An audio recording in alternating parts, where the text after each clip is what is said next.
कहानी एक महिला सेना अधिकारी के इर्द गिर्द घूमती है जो यूएसए नेवी की स्पेशल फोर्स में शामिल होने वाली पहली महिला बन जाती है। अपने वरिष्ठ अधिकारियों के संदेह के बावजूद वह परीक्षा पास करके सभी को गलत साबित कर देती है, जबकि कई पुरुष ट्रेनिंग छोड़ देते हैं। मूवी की शुरुआत सीनेट सशस्त्र सेवा समिति द्वारा नेवी में सचिव के पद के लिए सेवानिवृत्त मिलिट्री ऑफिसर थियोडोर हेस का साक्षात्कार लेने से होती है। इस समय जिस विषय पर चर्चा हो रही है वह है नेवी में महिलाओं को दी जाने वाली सीमित भूमिका, और हेस इस रुख का बचाव करने की कोशिश करती है। अचानक इस सुनवाई की अध्यक्षता कर रही टेक्सास की सीनेटर लिलियन डेहेवन हेस के आधे अधूरे भाषण को बीच में रोक देती है। वह उनके तर्कों का खंडन करती है और कहती है कि मिलिट्री में महिलाओं के प्रति नेवी का रवैया ऐतिहासिक रूप से खराब रहा है। सीनेटर अपनी रिसर्च पर जोर देती है और रिपोर्ट के कुछ अंश पढ़ना शुरू करती हैं। इसमें उच्च पदस्थ नेवी ऑफिसर्स के रिकॉर्ड किए गए बयान हैं जो महिला सैनिकों को कम सक्षम के रूप में चित्रित करते हैं, साथ ही अक्सर महिलाओं के प्रति द्वेषपूर्ण टिप्पणियां करते हैं। इस विस्फोटक सुनवाई के बाद नौसेना तुरंत डेहेवन के साथ एक निजी बैठक के लिए बुलाती है। वह बैठक के लिए सहमत हो जाती है और जल्द ही अपने कार्यालय में रक्षा विभाग या डीओडी के अधिकारियों के साथ बैठती है। हालांकि डीओडी के लोग नेवी में महिलाओं को शामिल करने के सख्त खिलाफ हैं और डेहेवन के प्रयासों को विफल करने की एक योजना लेकर आए हैं। वे उसे एक एकीकरण योजना प्रस्तुत करते हैं जिसमें कहा गया है कि यदि कोई महिला प्रशिक्षु नेवी द्वारा निर्धारित किसी भी मूल्यांकन प्रोग्राम को पास करने में सक्षम है तो वे उसे अपने रैंक में शामिल होने की अनुमति देंगे। डेहेवन को एहसास होता है कि यह एक जाल है, क्योंकि रक्षा विभाग महिला कैडेट के लिए सबसे कठिन प्रशिक्षण कार्यक्रम चुनेगा और उसे एक एग्जाम्पल बनाएगा, लेकिन वह फिर भी इसके लिए सहमत हो जाती है क्योंकि वह जानती है कि इस प्रोग्राम से बनी चर्चा उसके करियर में ही हेल्प करेगी। सीनेट कार्यालय के बाहर रक्षा विभाग के अधिकारी हेस से मिलते हैं और चर्चा करते हैं कि उन्हें डेहेवन की महिला प्रशिक्षु के लिए कौन सा प्रोग्राम चुनना चाहिए। वे US Navy combined reconnaissance team या सीआरटी पर सहमत होते हैं, जो एक कठिन चयन ट्रेनिंग है जिसमें लगभग 60% उम्मीदवार चौथे सप्ताह से पहले ही ट्रेनिंग छोड़ देते हैं। तीसरा सप्ताह विशेष रूप से गहन होता है और इसे नरक सप्ताह के रूप में लेबल किया जाता है। इन पुरुष अधिकारियों का दृढ़ विश्वास है कि कोई भी महिला पहले सप्ताह से आगे नहीं बढ़ पाएगी। सीन नौसेना के उपग्रह निगरानी कक्ष में बदल जाता है, जहां स्थलाकृतिक विश्लेषक लेफ्टिनेंट जॉर्डन ओनील सक्रिय युद्ध क्षेत्र से सील टीम को घर लाने पर काम कर रहे हैं। कंट्रोल रूम ने टीम के साथ संपर्क खो दिया है और एक ऑफिसर ने उन्हें बाहर निकालने के लिए अतिरिक्त सहायता भेजने का सुझाव दिया है, लेकिन इस प्रक्रिया में 18 मिनट लगेंगे क्योंकि अतिरिक्त सहायता टीम को पूर्व निर्धारित बचाव बिंदु तक पहुंचने के लिए इतना समय चाहिए होगा। दूसरी ओर ओनील ने पिकअप पॉइंट को पूरी तरह से बदलने का प्रस्ताव रखा। उन्होंने बताया कि सील टीम अनुभवी सैनिकों से बनी है जो युद्ध क्षेत्र से सुरक्षित निकास की तलाश करेंगे। इस प्रकार भले ही टीम से सीधा संचार टूट गया हो, उन्हें एक नए बचाव स्थल की तलाश करनी चाहिए। फिर वह जल्दी से क्षेत्र की उपग्रह छवियों का विश्लेषण करती है और एक ऐसे क्षेत्र को इंगित करती है जो बचाव समय को आधा कर देगा। उसकी योजना को हरी झंडी मिल जाती है और ठीक 9 मिनट बाद सील टीम उसी स्थान से नियंत्रण कक्ष से फिर से संपर्क स्थापित करती है, जिसे ओनील के बताए अनुसार उन्हें बचा लिया जाता है, जिससे एक बड़ी तबाही टल जाती है। इस बीच सीनेटर डेहेवन और उनकी टीम नेवी के सीआरटी प्रोग्राम के लिए उम्मीदवारों की एक लंबी सूची देखती है। वह एक ट्रायथलीट को बेहद दुबला होने के कारण और एक चैंपियन पावर लिफ्टर को लगभग पुरुषों की तरह मांसल होने के कारण खारिज कर देती है। वह चाहती है कि महिला प्रशिक्षु एक महिला के पारंपरिक रूप में फिट हो ताकि वह साबित कर सके कि कोई भी महिला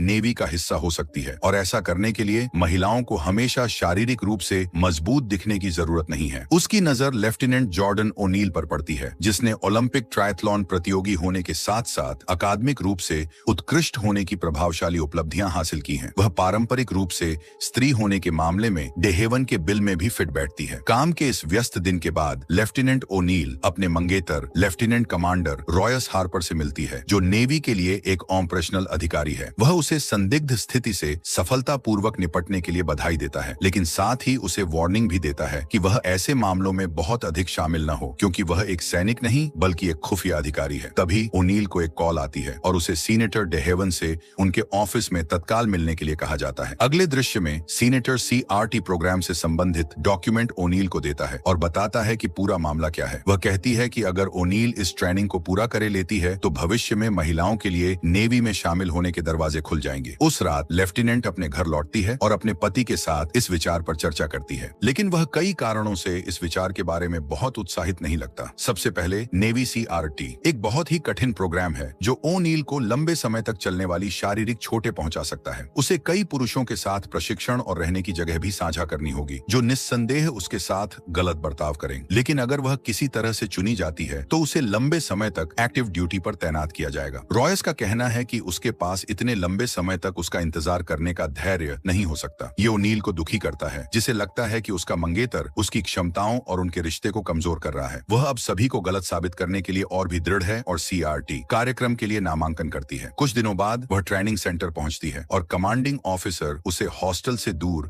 एक अलग रूम देता है, जहां सभी पुरुष प्रशिक्षु सोते हैं। जल्द ही यह बात फैल जाती है कि प्रोग्राम में एक महिला को भी भर्ती किया गया है, जिससे पुरुष बिल्कुल भी खुश नहीं दिखते हैं। उसी रात जब ओनील रात के खाने के लिए मेस में पहुंचती है तो कई पुरुष उसका मजाक उड़ाते हैं और उस पर महिला विरोधी टिप्पणियां करते हैं। अगले दिन ट्रेनिंग आखिरकार शुरू होती है और कमांडिंग ऑफिसर दोहराता है कि अधिकांश सैनिक तीसरे सप्ताह के अंत तक नहीं पहुंच पाएंगे। फिर वह प्रशिक्षुओं को कमांड मास्टर चीफ जॉन ओरगेल को सौंप देता है, जो उनके मुख्य ट्रेनिंग सुपरवाइजर होंगे। वह बहुत ही सख्त व्यक्ति है और उसे इस बात की परवाह नहीं है कि ग्रुप में एक महिला भी है। वह सभी की वर्दी की जांच करते हुए वह DH लॉरेंस की एक स्टोरी सेल्फ पिटी पढ़ता है। अप्रत्यक्ष रूप से सभी को खुद पर तरस न खाने के लिए कहता है। इसके बाद प्रशिक्षुओं को सबसे पहले सिखाया जाता है कि कैसे सैन्य श्रेणी की नावों को समुद्र की ओर ले जाया जाए और जल्दी से उससे उतरा जाए। बाकी की ट्रेनिंग बहुत कठिन है, जो उनकी शारीरिक शक्ति का परीक्षण करती है। कई भीषण अभ्यासों के दौरान कमांड मास्टर जॉन उन्हें छोड़ने का आग्रह करता है ताकि उन्हें आगे और दुर्व्यवहार न सहना पड़े। इसलिए उन्होंने प्रशिक्षण यार्ड के सामने एक घंटी लगाई है और जो कोई भी छोड़ना चाहता है उसे 3 बार घंटी बजानी होगी। ओनील के साथ जॉन से कोई अलग व्यवहार नहीं किया जाता है, लेकिन वह अन्य प्रशिक्षुओं की लैंगिकवादी टिप्पणियों से बच नहीं सकती है। वे सभी रसोई की ओर भागते हैं और अपने प्लेटों में खाना पाने के लिए जी जान से संघर्ष करते हैं। लेकिन जैसे ही वे इसे खाने लगते हैं, प्रशिक्षक उन्हें मैदान की ओर वापस जाने के लिए चिल्लाना शुरू कर देते हैं। उन्हें अपने भोजन को कचरे के डिब्बे में डालने और खाली पेट प्रशिक्षण में शामिल होने के लिए मजबूर होना पड़ता है। चरम दिनचर्या का यह सिलसिला अगले दिन भी जारी रहता है। सुबह से रात हो जाती है और सैनिकों को ठंडे समुद्री पानी का सामना करने के लिए प्रशिक्षित किया जाता है। इसके बाद ही उनका चिकित्सकीय मूल्यांकन किया जाता है और उन्हें वही खाना खाने की अनुमति दी जाती है जिसे उन्होंने कचरे के डिब्बे में फेंक दिया था। यह पूरी तरह अराजकता है, लेकिन ओनील उसकी जेब में रोटी का एक टुकड़ा छुपा लेती है और बचा हुआ ठंडा भोजन अपने मुंह में ठूंस लेती है। रात के खाने के बाद कमांड मास्टर जॉन उन्हें एक निबंध लिखने का आदेश देते हैं कि वह US नेवी स्पेशल फोर्सेस में क्यों शामिल होना चाहते हैं। जब थके और भूखे सैनिक निबंध लिखने पर ध्यान केंद्रित करते हैं तो जॉन उन्हें सुलाने के लिए सुखदायक ओपेरा सॉन्ग बजाता है, जिससे जो सो जाते हैं उन्हें शिविर से बाहर निकाल दिया जाता है। ओनील रोटी का एक निवाला खाती है जिसे उसने पहले से छिपा रखा था और इससे उसे इस परीक्षण के दौरान जागते रहने में मदद मिलती है। 15 मिनट बाद जॉन परीक्षण कक्ष में वापस आता है और उन्हें ट्रेनिंग यार्ड में वापस भागने का ऑर्डर देता है। उन्हें एक बाधा कोर्स दौड़ना है जिसमें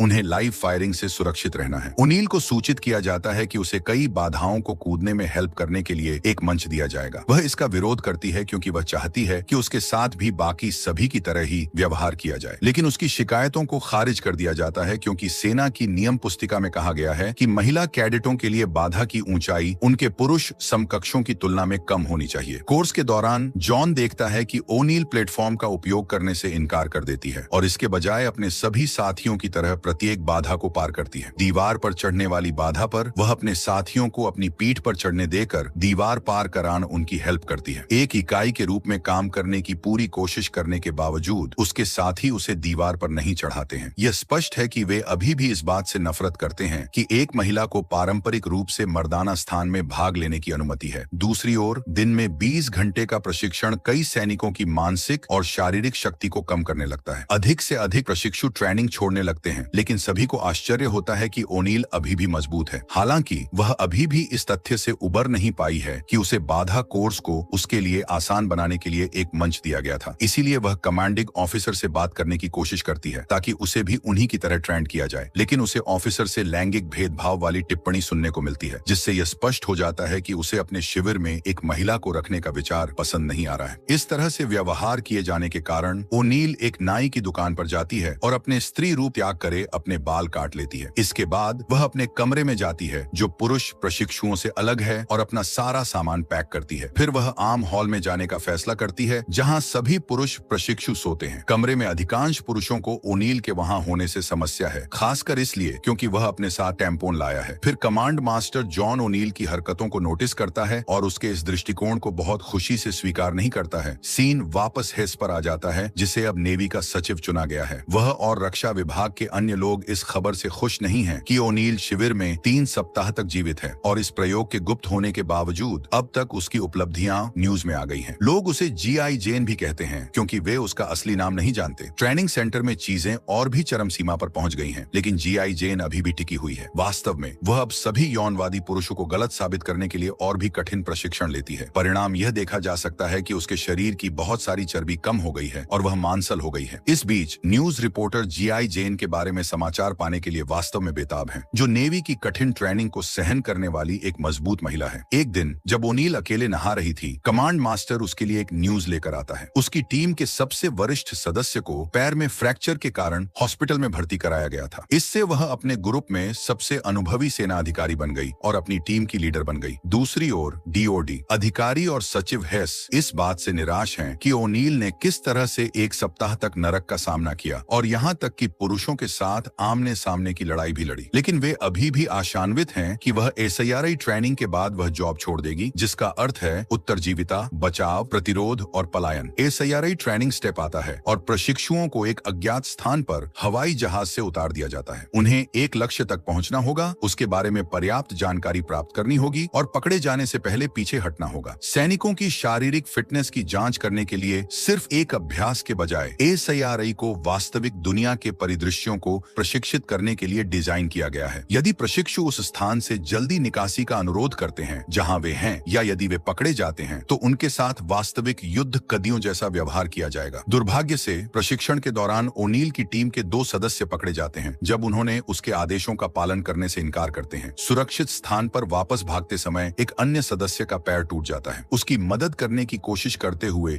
ओनील भी पकड़ी जाती है। वे सिर्फ प्रशिक्षु हैं, लेकिन अधिकारी इसे वास्तविक रूप देते हैं और उस व्यक्ति की हेल्प भी नहीं करते जिसका पैर टूट गया था। वे वास्तव में उसे अन्य टीमों के स्थान के बारे में जानकारी देने के लिए टॉर्चर करते हैं, जिसका इस परिदृश्य में मतलब है ट्रेनिंग छोड़ना। जब ओनील का समय आता है तो उससे कोई और नहीं बल्कि खुद कमांड मास्टर जॉन ही पूछताछ करते हैं। उसके हाथों को उसकी पीठ के पीछे बांध कर जॉन उसे बेरहमी से पीटना शुरू कर देता है। जब दूसरे ट्रेनिंग ऑफिसर को लगता है कि यह बहुत हिंसक हो रहा है तो जॉन उसे बाहर जाने का आदेश देता है। फिर वह ओनील को उसके सिर से पकड़ता है और उसे दरवाजे से बाहर पटक देता है और ओनील को सबके सामने प्रताड़ित करता है ताकि वह उसकी टीम के साथियों से बाकी टीमों के स्थान के बारे में इंफॉर्मेशन ले ले। लेकिन ओनील अपनी टीम के साथियों को चुप रहने के लिए दृढ़ता से कहती है। फिर जॉन यातना को एक कदम आगे ले जाता है और उसकी पैंट फाड़ने की कोशिश करता है, यह कहते हुए कि यह सब वास्तविक स्थिति में हो सकता है। अचानक ओनील जवाबी कार्रवाई करता है और जॉन को उसके पैरों के बीच मारने में कामयाब हो जाती है। फिर वह उसके शरीर पर 2 खतरनाक किक मारती है, लेकिन जॉन उठता है और उसे बेहोश कर देता है। फिर वह उसकी टीम के साथियों की ओर जाता है और यह कहकर अपने कृत्य को उचित ठहराता है कि वह उसे यह एहसास दिलाने के लिए ऐसा कर रहा है कि वह लड़ने के लिए पैदा नहीं हुई है। यह सब बकवास सुनकर ओनील जॉन को उसकी पीठ चूमने के लिए कहकर उसका अपमान करती है, जिस पर सभी पुरुष प्रशिक्षु ओनील की जय जयकार करते हैं और कमांड मास्टर को ऐसा करने के लिए कहते हैं। सभी विभागों के बेमेल सैनिकों के एक समूह को एक टीम में बदलने के बाद ओनील ने आखिरकार जॉन का सम्मान अर्जित किया। GI जेन के CRT ट्रेनिंग पास करने की खबर सीनेटर डेहेवन तक पहुंचती है, जो इस बात से बहुत खुश हैं। अपनी बहादुरी के प्रदर्शन के बाद ओनील को अपने साथियों से सम्मान मिलना शुरू हो गया है, जो अब उसके साथ एक समान और एक दोस्त की तरह व्यवहार करते हैं। एक दिन जब वह अपनी महिला मित्रों के साथ समुद्र तट पर बाहर जाती है तो कोई चुपके से उसकी फोटो क्लिक करने में कामयाब हो जाता है। फिर तस्वीरें उच्च अधिकारियों को भेजी जाती हैं, जो ओनील पर समलैंगिक होने का सवाल उठाते हैं। उसे बताया जाता है कि ट्रेनिंग के दौरान अन्य महिला अधिकारियों के साथ उसकी तस्वीरें लेना उनके और उनके संगठन के लिए अपमान की बात है। इसलिए जैसा कि यह है, वह प्रशिक्षण छोड़ देगी ताकि पूरी तस्वीरों की जांच की जा सके। वह अपनी ट्रेनिंग जारी रखना चाहती है और उसका मानना है कि कोई उसकी ट्रेनिंग में बाधा डालने कोशिश कर रहा है, लेकिन उसे बताया जाता है कि जांच के बाद जब वह निर्दोष साबित हो जाएगी तो वह फिर से शुरू से प्रशिक्षण में शामिल हो सकेगी, जिसका मतलब है कि अब तक उसने जो कुछ भी किया है वह सब व्यर्थ हो जाएगा। इस बात से क्रोधित होकर कि हर कोई उसे बर्बाद करने की कोशिश कर रहा है, ओनील ने 3 बार घंटी बजाई, यह संकेत देते हुए कि वह स्वेच्छा से ट्रेनिंग से हट रही है। फिर वह अपने मंगेतर के पास घर लौटी है, जिसके पास साझा करने के लिए कुछ हैरान करने वाली खबर है। वह उसे दिखाता है कि गुमनाम तस्वीरें किसी और से नहीं बल्कि सीनेटर डेहेवन के ऑफिस से ही भेजी गई थी। वही व्यक्ति जो चाहता था कि वह महिला सशक्तिकरण को साबित करने के लिए सफल हो। पता चलता है कि सीनेटर ओनील का इस्तेमाल सिर्फ अपना नाम आगे बढ़ाने के लिए कर रही थी। वह चाहती थी कि वह अपने पुरुष समकक्षों को डराने के लिए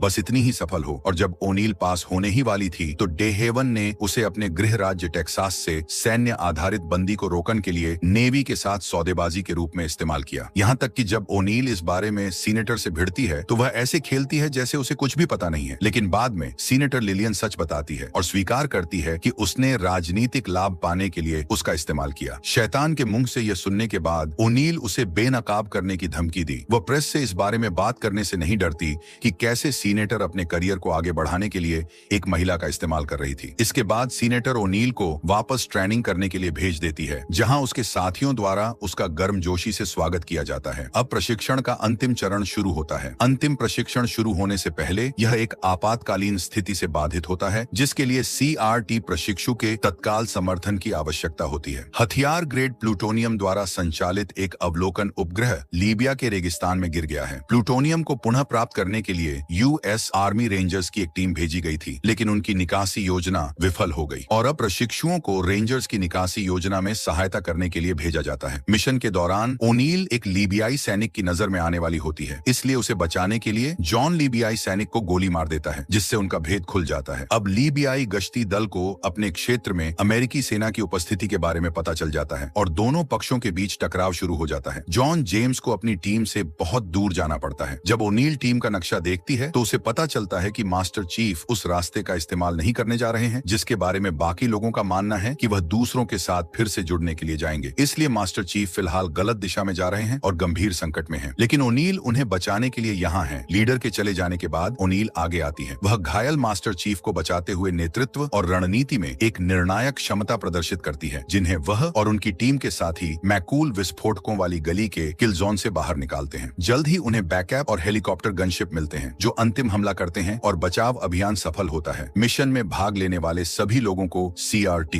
में स्वीकार कर लिया जाता है। अंतिम दृश्य में कमांड मास्टर जॉन जेम्स और गेल ओनील को अपना नेवी क्रॉस और एक कविता की किताब देते हैं, जिसमें DH लॉरेंस की एक छोटी कविता सेल्फ पिटी है, जो उनकी उपलब्धि की स्वीकृति और उन्हें बचाने के लिए आभार के रूप में है। और मूवी यही समाप्त हो जाती है।